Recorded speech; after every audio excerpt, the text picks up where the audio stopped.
The digital computer, though it lacks imagination and initiative, does have certain human-type capabilities.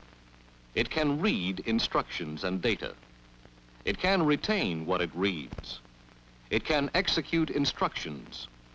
It can calculate data and make simple decisions. And it can write its solutions to problems. These functions are performed by the 5 major units of the computer. Input is designed to read, storage to retain, control to execute, arithmetic to calculate, and output to write. It is our purpose in this film to in each of these, seeing the type of equipment used and its function. The input and output units are called peripheral equipment because they are on the outer edge, as it were, of the computer. They may be considered the links between the problem, the computer, and the solution. In a sense, this is so, but we must remember that an input medium and an output medium are necessary parts of the overall system. They are apt to be confused with the computer input and output units, but the distinction should be clear. The computer input serves to read the problem information carried by the input medium and translate it into electrical pulses for storage. Conversely, the computer output serves to write information, translating the output electrical pulses into output medium form, cards, tape, or printed paper. When the computer input reads the input medium information, the decimal numbers and other data are encoded into binary digits. One type of encoder is a rather simple circuit of 4 OR gates, with the input designed to receive the decimal numerals, one at a time. Each is converted to a 4-bit binary combination which can be stored. 2, for example, is encoded as 0010. 7 comes through this way.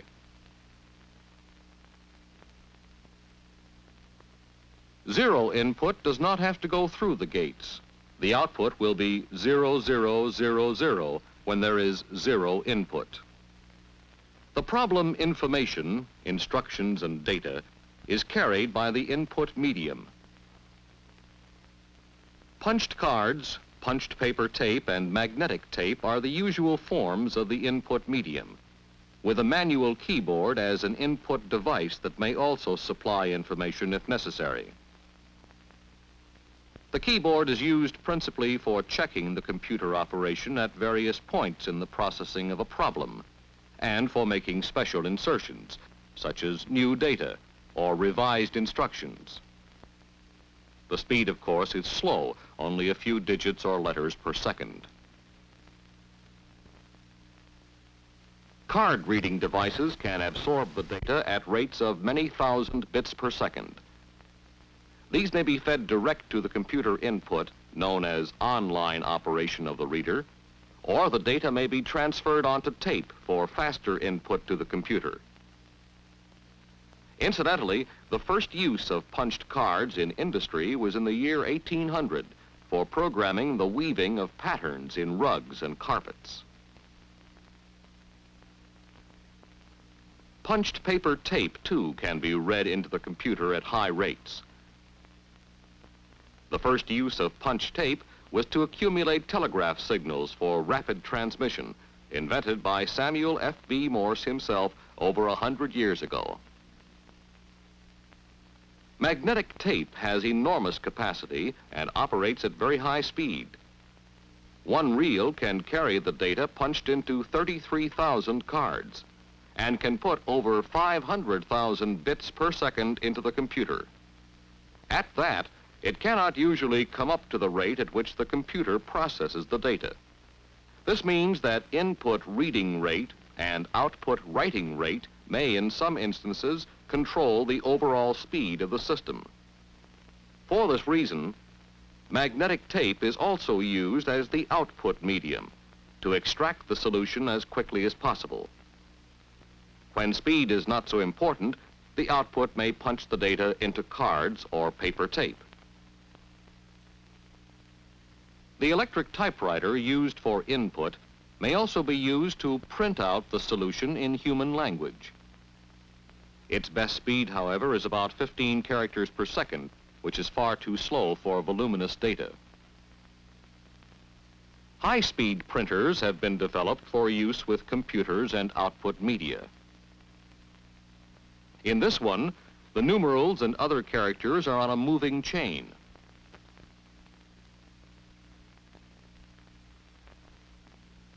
Another design uses wheels to carry the type. The wheels rotate to place the characters in position for printing. Another system prints by means of dots that originate within a matrix device. Each character is printed by wires made to project from a matrix block, each wire being controlled by a magnet. Any letter, number, sign, or symbol can be presented and easily read. Input and output devices are constantly undergoing study and development to increase their speed. Continuing research will result in further advances in the state of the art. Now let us turn to the storage unit, whose function, as we know, is to file data and instructions for use in processing. Symbolically, it resembles the array of mail and message boxes behind the desk of a hotel. Each cell is identified by a number called its address, such as 304, for example. This represents a small section of a storage unit, which actually may contain thousands of cells. Certain sections of the storage unit may be designated as registers for intermediate storage of data in process and other special uses. Instructions may be stored in consecutive addresses, so that when each instruction has been executed, the advance to the next instruction can be made automatically by raising the address number one count. Data are usually stored in separate groups of addresses apart from the instructions to avoid mix-ups and programming errors. Data are transferred into and out of storage as words containing 10 to 40 or more characters or bits. The operation to be performed is given by a code number, meaning add, subtract, or some other operation. Other parts of the word give the addresses of the data to be used in the operations. In virtually all computers, the storage cells are magnetized surfaces of various types. Magnetic tape may be used for storage, but it has the disadvantage of excessive access time. That is, the time required to get to a specific address may be unduly long. The time can be reduced by using many short tapes rather than one long one. The magnetic drum is a storage unit that may be considered as a cylinder with magnetic tapes wrapped around it. The drum is fitted with heads that read and write data while the drum is constantly rotated at speeds upward of 6,000 RPM. Thus, access time is very short, since each cell or bit location speeds past the heads many times per second. Magnetic disks are also used for storage. Each side may have up to 100 tracks or channels in which data are stored, and both sides are equally accessible. Disks are stacked to form a storage unit and are kept rotating continuously. The read and write heads are moved to the designated tracks in a few tenths of a second, thus providing excellent access time.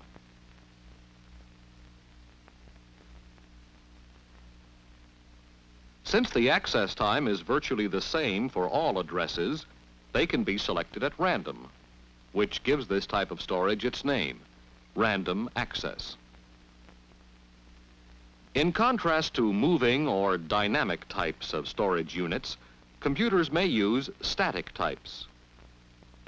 The outstanding one is the magnetic core matrix. It consists of small rings or cores made of ferromagnetic material strung on a network of wires. To see how each core operates, let's first thread a wire through one of them.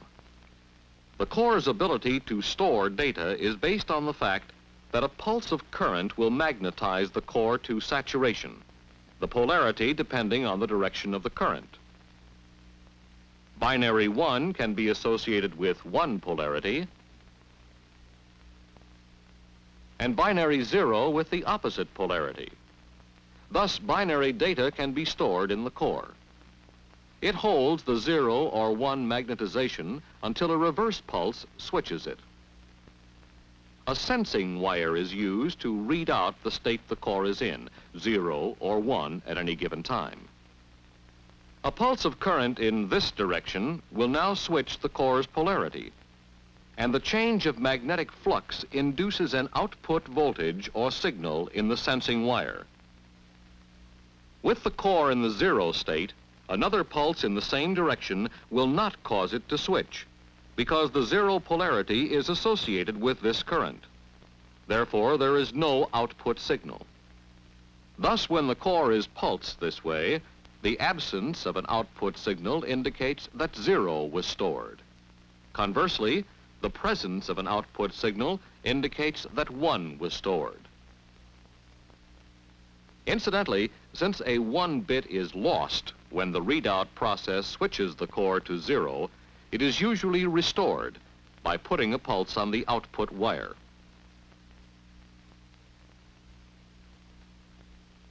In a core matrix, 2 switching wires and a sensing wire are used with each core. Each switching wire is permitted to carry only half the current required to switch a core. To switch a particular core, 2 switching wires are pulsed simultaneously, and the combined half currents switch the polarity of the core. The other cores on the 2 pulsed wires are not switched, since only half currents go through them.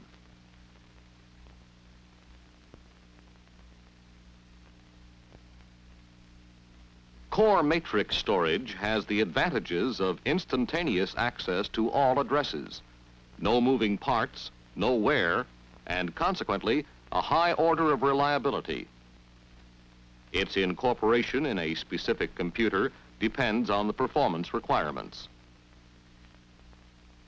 Let's turn now to the arithmetic unit. Its function is to make the necessary calculations and logical decisions. To do this, the unit makes use of adding devices and other components. Some of these are half adders. They can add 2 binary digits, but are not designed to receive a carry. A half adder may be composed of an OR and 2 AND gates and an inverter. It receives 2 input bits and produces 1 or 2 outputs, the sum, and when present, the carry. We will use 0 for no pulse or low-level voltage, and 1 for a pulse or high-level voltage. To see how this half adder operates, let's first use 2 0 inputs. The 2 zeros at the first AND gate result in a 0 as its output, causing the carry output to be 0. This 0 output is applied to the inverter, and it becomes a 1 input to the AND gate. The 2 input zeros enter the OR gate, resulting in a 0 output, which is a 0 input to the AND gate. This 0 and the 1 result in a 0 output as the sum output. 0 plus 0 then equals 0, which is the correct result according to the rules for binary addition. A 0 and a 1 as inputs will put a 0 and a 1 into each of these gates. The AND gate output will thus be 0, which is then the carry output.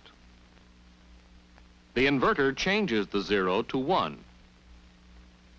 At the OR gate, 0 and 1 produce a 1 output, which is the input to the AND gate. The output of this AND is therefore 1, and so is the sum output.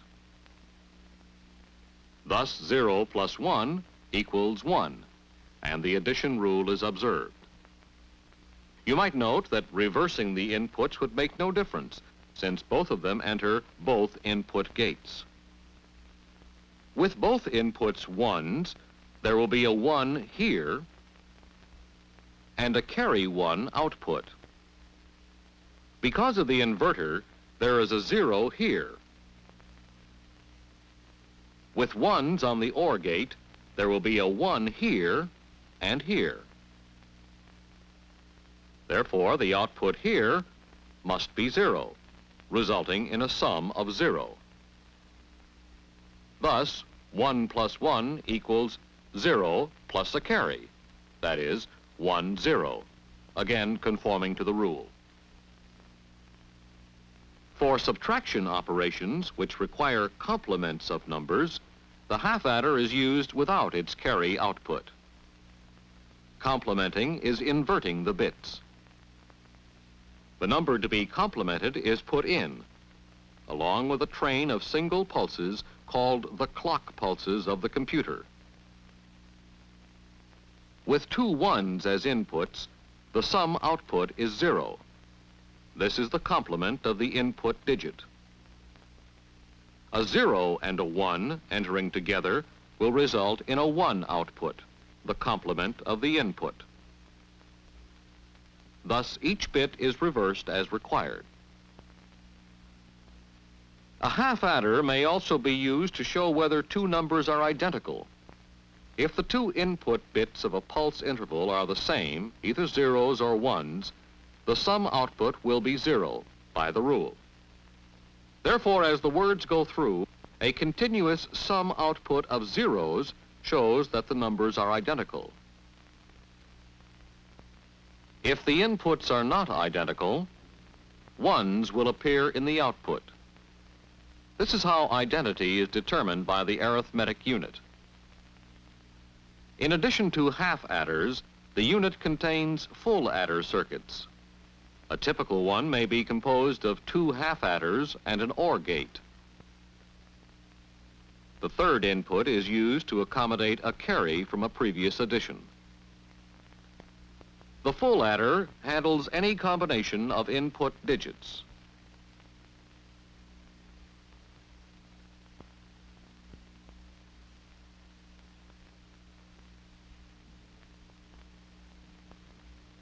The circuitry in the arithmetic unit appears to be complex, but it is actually made up of simple basic circuits. The components are standard types of diodes, capacitors, resistors, and so on.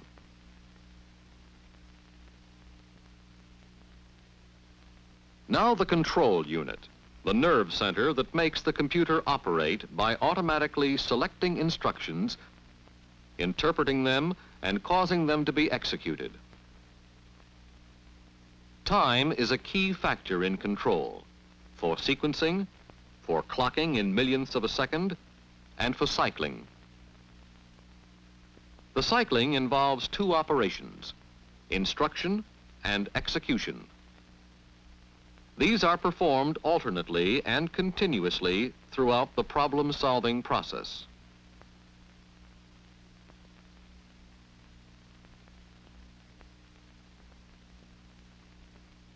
Let's follow a typical cycle by means of a simplified flow diagram. In addition to the cycle switching device, the control unit contains an instruction location counter, an instruction register, a data address register, and an operation decoder. The arithmetic unit contains an accumulator, a register used for temporary storage of the results of computations. Let us assume that the storage unit contains 10-digit data and instruction words received from the input unit. and that the instruction location counter has been set to the address of the first instruction. When the computer is started and instruction time begins, the instruction location counter causes the instruction word to leave its storage address and be placed in the instruction register, where it remains during the processing. Such an instruction might be add contents of address 2478 to contents of address 1245 and store in accumulator. The operation part of the instruction is interpreted by decoding and then sent to the arithmetic unit, setting it up for the type of operation ordered, add in this case. The data address part of the instruction is placed in a register connected to storage. The instruction register then causes a switchover to execution time. This time begins with the transfer from storage of the data at the given addresses into the arithmetic unit.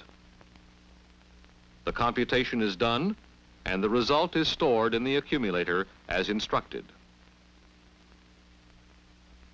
During this time, the instruction register causes the instruction location counter to advance one count, so that it will contain the location of the next instruction word. When the operation is completed, the arithmetic unit causes switchover to instruction time. The entire cycle is now repeated, starting with the transfer of a new instruction out of storage. The instruction time is always the same for every cycle, since the instruction words are always the same length in a given computer. Execution time, however, varies according to the type of operation involved and may be long or short. The final instruction in the program calls for transferring the solution from the accumulator to the output. The control operation is, of course, much more complex than shown here. There are more components. Logical decisions may change instructions, and input and output are controlled. However, you have seen the basic procedure. Incidentally, the names of these components may vary from one computer system to another. The control unit circuitry, like that of the arithmetic unit, is made up of standard electronic components.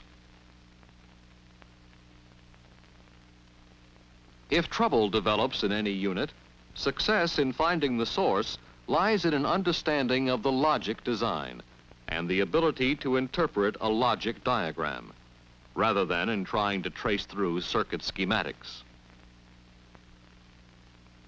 In this film, we have examined each of the 5 major units of a typical digital computer.